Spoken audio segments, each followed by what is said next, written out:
شیخ صدوق نے کتاب امالی میں ابن نعیم سے روایت کی ہے کہ وہ کہتا ہے کہ ابن زیاد کے پہرہ دار و محافظ نے بیان کیا کہ ابن زیاد نے حکم دیا کہ اسیروں کو زندان میں بھیج دیا جائے، چنانچہ اسیران اہل بیت اطہار علیہ السلام کو زندان میں پہنچایا گیا۔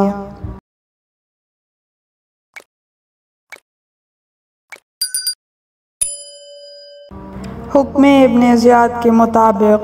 حضرت امام زین العابدین علیہ السلام کو زنجیر و طوق پہنا دیا گیا اور تمام عورتوں اور بچوں کو زندان میں مقید کر دیا گیا۔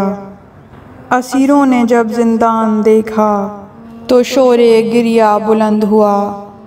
خدا جانے کہ وہ زندان تھا یا کوئی بوسیدہ مکان تھا۔ اتنا پتہ چلتا ہے کہ جو زندان کے نگہبان تھے وہ اسیروں کو باہر نکلنے اور ادھر ادھر دیکھنے کی ممانعت کرتے تھے، اور ان کا رویہ اسیروں کے ساتھ نہایت سخت اور بہیمانہ تھا۔ کتاب ریاض میں ہے کہ جب سیدہ زینب سلام اللہ علیہا کوفے کے قید خانے میں پہنچیں تو تمام اہل حرم کو جمع کیا، یتیموں اور مخدرات عصمت کو پاس بٹھایا اور تنگی قید خانے سے متاثر ہو کر آہ سوزاں جگر سے کھینچی۔ تاریکی زندان سے دل گھبرایا تو کربلا میں خیموں میں تاریکی کا منظر نگاہ کے سامنے آ گیا۔ آپ نے اس وقت اپنی بہن سیدہ ام کلثوم کی طرف دیکھ کر فرمایا،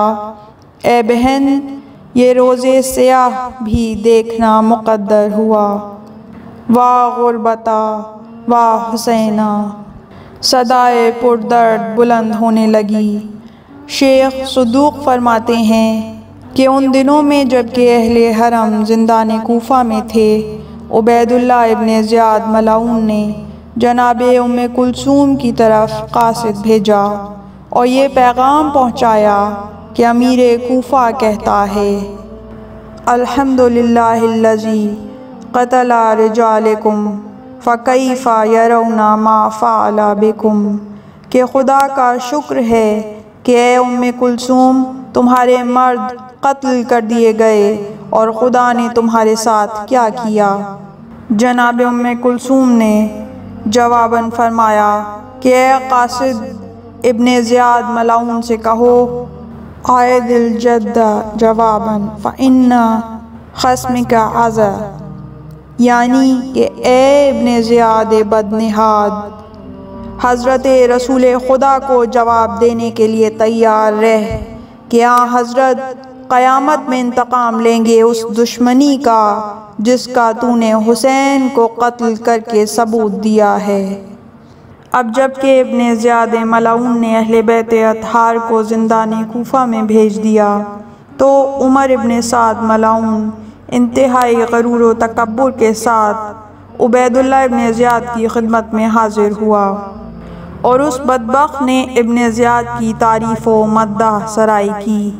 لیکن ابن زیاد نے اس کی طرف کوئی توجہ نہیں دی اور نہ ہی اس کی خدمت کو سراہا،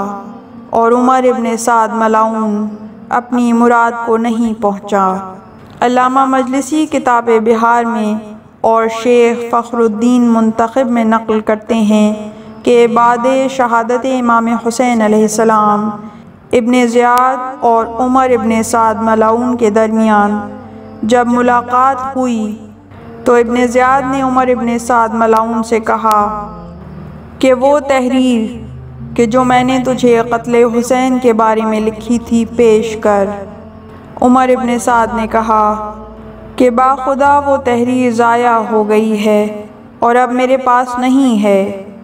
ابن زیاد نے کہا کہ وہ تحریر تو ضرور حاضر کرنا پڑے گی، بغیر اس کے کوئی بات قابل سنوائی نہیں ہے،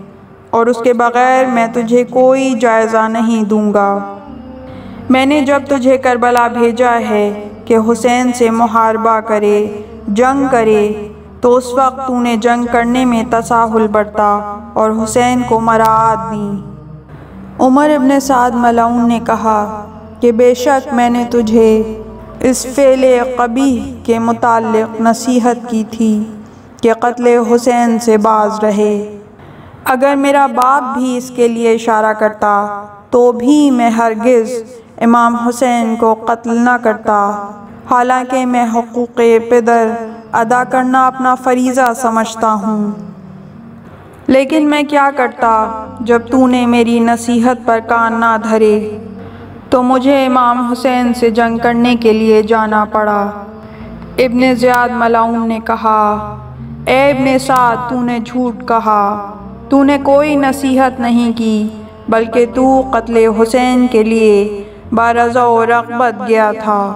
جب عمر ابن سعد نے ابن زیاد کی گفتگو سنی تو کہنے لگا، میں نے قطع رحم کیا اور نافرمانی خدا و رسول کی، اور دربار ابن زیاد ملعون سے ناکام اٹھ کر چلا آیا، اور خود کہنے لگا کہ قتل امام حسین علیہ السلام قاتل کے حق میں خسارہ فی الدنیا والآخرہ ہے، لعنت دنیا میں اور آخرت میں عذاب دائمی ہے۔ یہ وہی عمر ابن سعد ملعون ہے کہ جس نے خیام حسینی کی طرف پہلا تیر پھینکا اور کہا کہ لوگوں گواہ رہنا کہ جنگ کا آغاز کرنے والا اور خیام حسینی کی طرف پہلا تیر پھینکنے والا میں ہوں۔ اسی عمر ابن سعد ملعون نے امام حسین علیہ السلام اور آپ کے اصحاب کی شہادت کے بعد حکم دیا کہ ان کے جسموں پر گھوڑے دوڑائے جائیں اور انہیں پامال کیا جائے، اور 12 محرم کو اس نے اپنی سپاہ کے مقتولین کو دفنا دیا،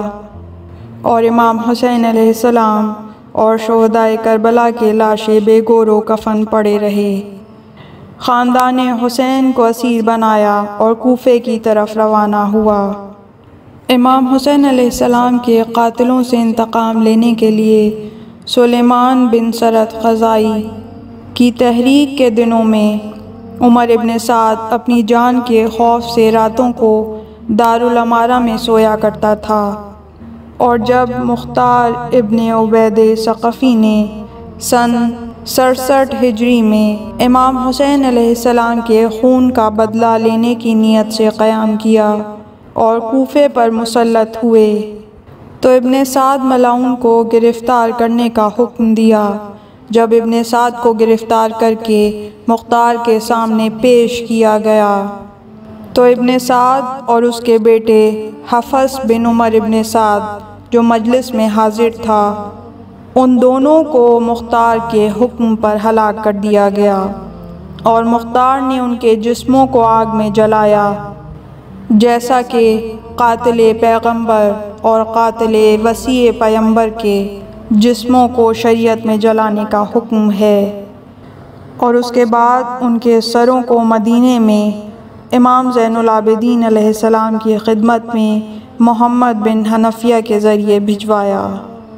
الا لعنت اللہ علی القوم الظالمین۔ اس طرح کی مزید تحقیقی، علمی اور تاریخی ویڈیوز دیکھنے کے لیے چینل کو سبسکرائب کیجیے اور بیل آئیکن پہ کلک کیجیے۔ ویڈیو کو لائک کریں اور کامنٹس کے ذریعے بتائیے کہ آپ کو ویڈیو کیسی لگی۔ اگلی ویڈیو تک کے لیے خدا نگہدار۔